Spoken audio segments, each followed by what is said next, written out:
പ്രസംഗിക്കാൻ എഴുന്നേറ്റ് നിൽക്കുമ്പോ ചിലപ്പോ വാക്കുകൾ പഴയ്ക്കും. അപ്പൊ പിന്നെ ശേഖരൻ തമ്പുരാന്റെ പ്രസംഗത്തെ കുറിച്ച് ഓർക്കും. പിന്നെ കണ്ണും പൂട്ടി ഒറ്റ കാച്ച സദസ്സേ ഇങ്ങനെ വിറങ്ങലിച്ചിരിക്കും. ഗായത്രി എന്റെ പ്രസംഗം കേട്ടിട്ടില്ലല്ലോ. ഓ 4 വർഷം മുമ്പുള്ള ഇലക്ഷൻ കേട്ടതായിരിക്കും. എങ്ങനെ ഓർത്തിരിക്കാനാ? ഒരു 6 മാസം കൂടി കഴിഞ്ഞോട്ടെ, അപ്പോ കേക്കാം. അതിരിക്കട്ടെ, ഗായത്രി വന്ന കാര്യം പറഞ്ഞില്ലല്ലോ ഇതുവരെ. ഞാൻ വന്നത് ശ്രീകുട്ടിന്റെ ഒരു കാര്യമായിട്ടാ. ഈ ശ്രീകുട്ടൻ ഇതുവരെ തിരിച്ചു വന്നിട്ടില്ല അല്ലേ? ഒരു 100 കൂട്ടം കാര്യങ്ങളുടെ ഇടയ്ക്ക് ഞാനതങ്ങ് മറന്നുപോയി. ആട്ടെ, ഞാനിപ്പോ എന്താ ഗായത്രിക്ക് ചെയ്തു തരേണ്ടത് പറഞ്ഞോ. ഡൽഹിയിൽ ആർമി വെൽഫെയർ അസോസിയേഷൻ ആവ എന്നൊരു സ്ഥാപനമുണ്ട് അത്രേ.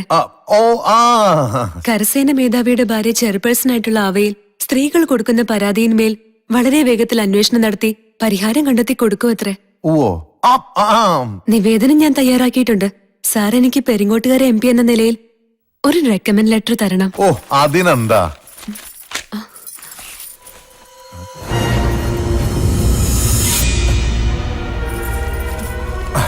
അപ്പൊ പിന്നെ ഗായത്രി ഇവിടെ ഇരിക്കും, ഞാൻ അകത്തുപോയി ലെറ്റർ ശരിയാക്കിട്ട് വരാം.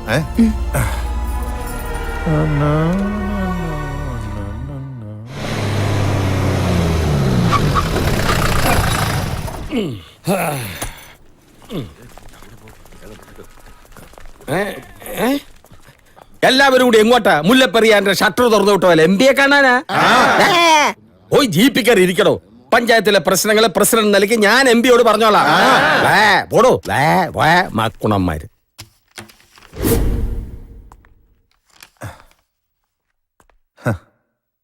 ഗായത്രി,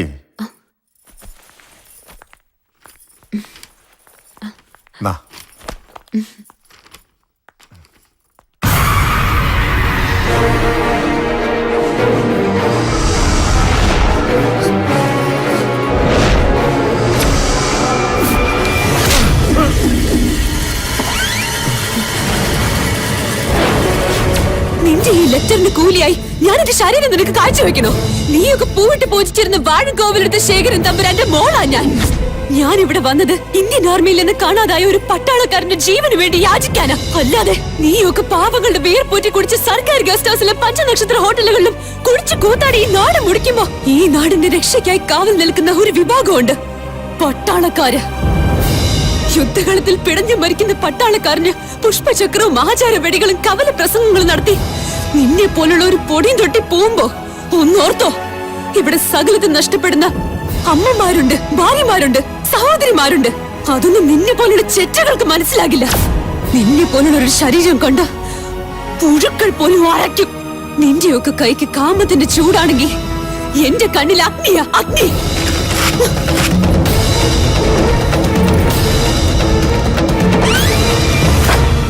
അയ്യേ, വല്ല കാര്യം ഉണ്ടായിരുന്നോ? ആളും തരവും നോക്കി വേണ്ട കളിക്കാൻ. ഹോ, പഴയ ഗോലിസോട പൊട്ടിച്ച ഒച്ചയായിരുന്നു. തരിച്ചു കാണും അല്ലയോ? ആ കൊച്ചു തിരിച്ചു പോയോ നോക്കിട്ട് ഞാൻ വരാം. എന്നിട്ട് പറയാം ഞാൻ എന്റെ പഞ്ചായത്തിന്റെ പ്രശ്നങ്ങൾ. ഇപ്പൊ വരാം. ഗായത്രി, ഗായത്രി.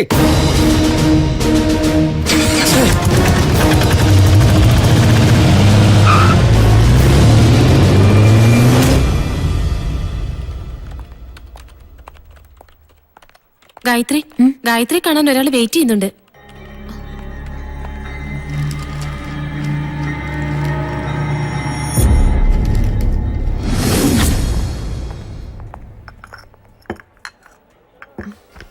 തോമസ് കുട്ടിയെ ഞാനിവിടെ ഒട്ടും പ്രതീക്ഷിച്ചില്ല. അതാണ് തോമസ് കുട്ടി. പ്രതീക്ഷിക്കാത്തടത്ത് വലിഞ്ഞു കയറി ചെല്ലുന്ന സ്വഭാവം പണ്ട് എനിക്കുള്ള. അത് നാട്ടുകാരറിഞ്ഞ കഥ. പിന്നെ എന്താണാവോ ഈ വരവിന്റെ ഉദ്ദേശം? വാഴുംകോവിലടുത്ത് സുഭദ്ര തമ്പുരാട്ടി തീരെ വയ്യാതെ കിടക്കുക. അതാടോ ഈ വരവിന്റെ ഉദ്ദേശം. മരിക്കുന്നതിന് മുമ്പ് തന്നെ ഒന്ന് കാണണമെന്ന് തമ്പുരാട്ടി പറഞ്ഞു. പഴയതൊക്കെ അങ്ങ് മറന്ന് താൻ അമ്മയും കൂട്ടി വാഴുംകോവിലിടം വരെ ഒന്ന് ചെല്ലണം. തമ്പുരാട്ടിക്ക് വല്ലതും സംഭവിച്ച ആ കുറ്റബോധം ഗായത്രിയുടെ മനസ്സിൽ എന്നും നിലനിൽക്കും. അതൊഴിവാക്കാവല്ലോ. പിന്നെ ശ്രീകുട്ടൻ എന്തെങ്കിലും തിരിച്ചു വന്ന് എന്റെ അമ്മയെ ഒന്നുപോയി കണ്ടുകൂടായിരുന്നോ എന്ന് ചോദിച്ചാ ഗായത്രി എന്താ ഉത്തരം പറയാ?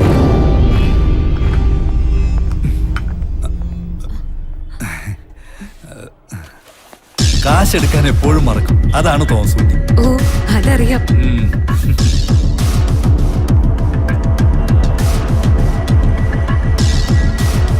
ഇതാണ് നമ്മുടെ പഴയ ശകടം. കാറ്റുണ്ടല്ലോ അല്ലേ?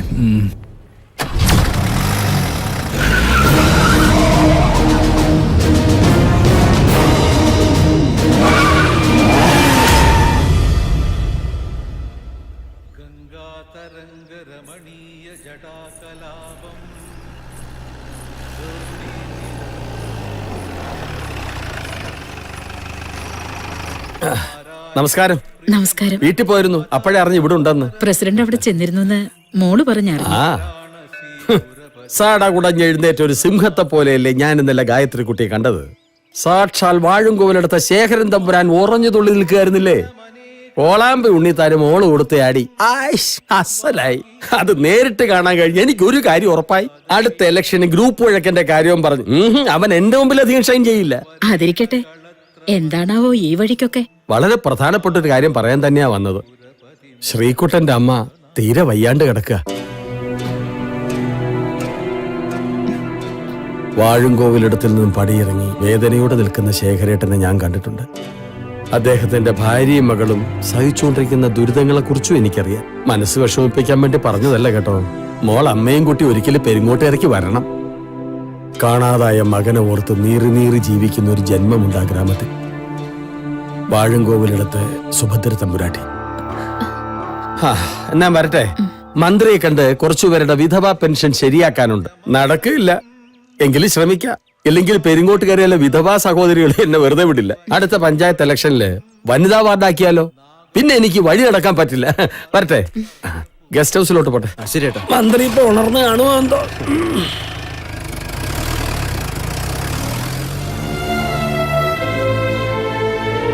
വാ മോളെ.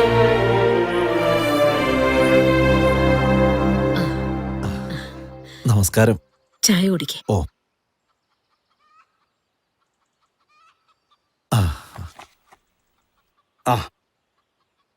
ഇതാണ് എന്റെ കുട്ടിയുടെ ഫോട്ടോ. ഓ, തനിക്കറിയാലോ, ഞങ്ങളെ കൊണ്ടാകാവുന്ന വിദ്യാഭ്യാസമൊക്കെ എന്റെ കുട്ടിക്ക് കൊടുത്തിട്ടുണ്ട്. തരക്കേടില്ലാത്തൊരു ബന്ധം അത്രേ ഉദ്ദേശിക്കുന്നുള്ളൂ. സുമാൻ ഇതിപ്പോ എടുത്തു പറയേണ്ട കാര്യമൊന്നുമില്ല. നമ്മുടെ ഗായത്രി മോക്ക് കിട്ടാവുന്നതിൽ ഏറ്റവും നല്ലൊരു ബന്ധം ഞാൻ കൊണ്ടുവന്ന് തരൂ. ആ, എന്നാ ഞാൻ ഇറങ്ങട്ടെ. ഓ, വാസുടെ, ആ, കണക്ക് പറഞ്ഞു തരികല്ലോ കേട്ടോ. തൽക്കാലം ഇതിരിക്കട്ടെ. ഓ,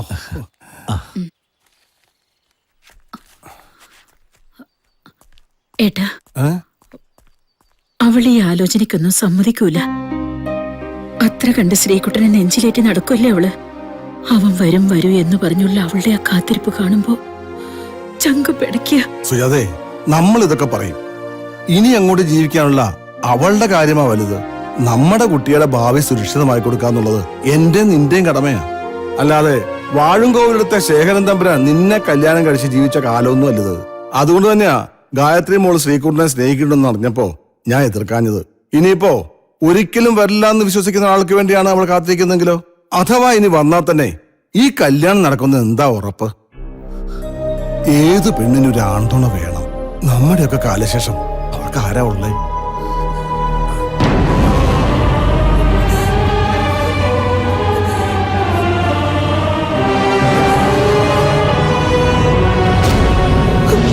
അമ്മാവൻ പറഞ്ഞത് ശരിയാ. ഏതൊരു പെണ്ണിനും ഒരു ആൺതുണ വേണം. ഞാൻ എന്റെ ശ്രീകുട്ടനെ അത്രമാത്രം സ്നേഹിച്ചു പോയി.